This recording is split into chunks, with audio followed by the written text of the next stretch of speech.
कर्म करना जरूरी है, ये तो कृष्ण ने बता दिया। लेकिन कर्म किसके लिए करें? केवल अपने लिए या किसी बड़े उद्देश्य के लिए? कृष्ण ने इस प्रश्न का उत्तर दिया यज्ञ के रूप में। समर्पण का नाम है यज्ञ। यज्ञ केवल अग्नि में आहुति नहीं, यज्ञ एक जीवन दर्शन है। जब तुम अपना हर कर्म किसी बड़े उद्देश्य को समर्पित करो, तब वो यज्ञ बन जाता है। कृष्ण ने बताया कि सृष्टि के प्रारंभ में ब्रह्मा जी ने यज्ञ विधि के साथ साथ मानव जाति की रचना की और फिर कहा, इस यज्ञ के माध्यम से तुम्हारा कल्याण हो, तुम्हारी सभी कामनाएं ये पूरी करे। यज्ञ से देवता तृप्त होते हैं, देवता तृप्त होने पर तुम्हें भी तृप्त करते हैं। इस प्रकार परस्पर सद्भावना से तुम परम लाभ प्राप्त करोगे। कृष्ण ने एक महाचक्र का वर्णन किया। वर्षा से अन्न होता है, अन्न से जीव होते हैं। यज्ञ से वर्षा होती है और यज्ञ कर्म से पैदा होता है। ये चक्र ही संसार की व्यवस्था है। जो इस वैदिक व्यवस्था को अस्वीकार करता है, वो केवल इंद्रियों के सुख के लिए एक अधर्मी जीवन बिताता है। इस तरह वो अपना जीवन व्यर्थ कर देता है। और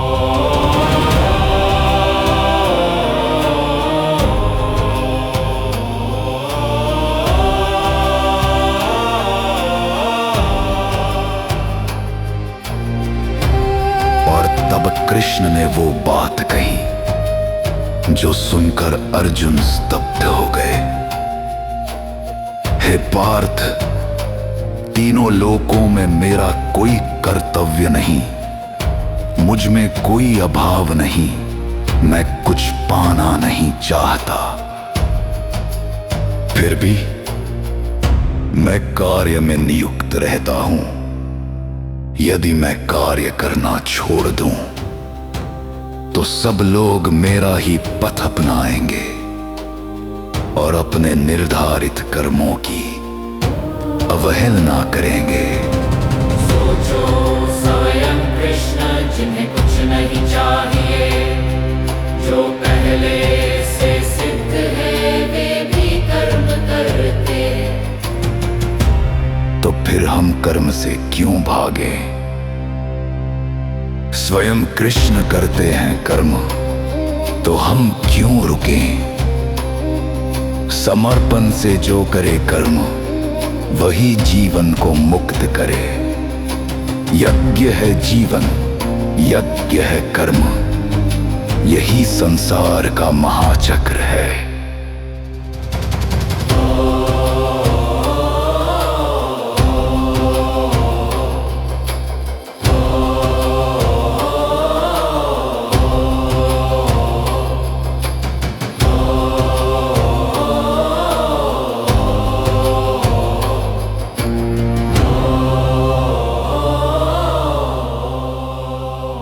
कृष्ण ने और कहा, जिस तरह एक महान व्यक्ति अपना आचरण करता है,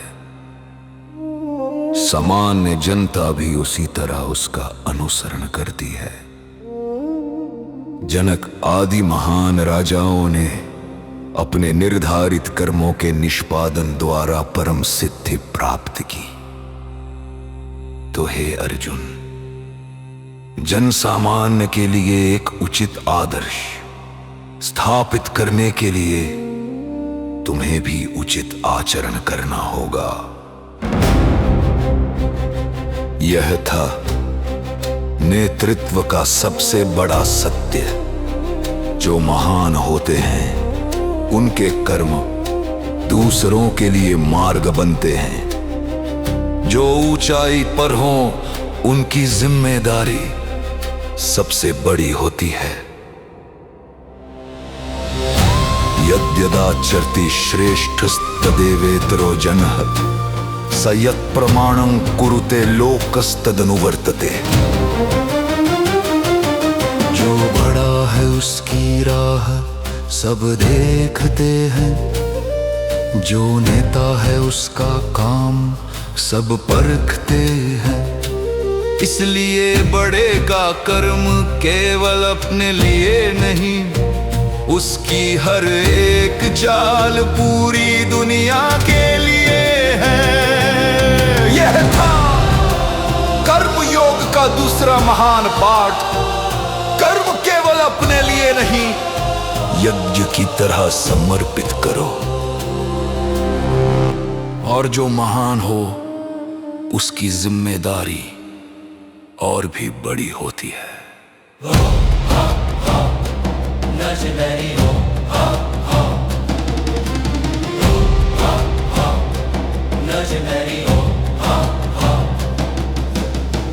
यज्ञ की आहुति बनो, समर्पण से जियो। कर्म करो संसार के लिए, अपने लिए नहीं। महाचक्र को थामे रखो, यही कर्म योग का सार है। और यह संदेश हजारों वर्षों बाद भी हर उस इंसान के लिए जीवित है जो सोचता हो मेरे कर्म का कोई अर्थ नहीं। कृष्ण कहते हैं हर कर्म जब सही भाव से किया जाए यज्ञ बन जाता है। यज्ञ, समर्पण,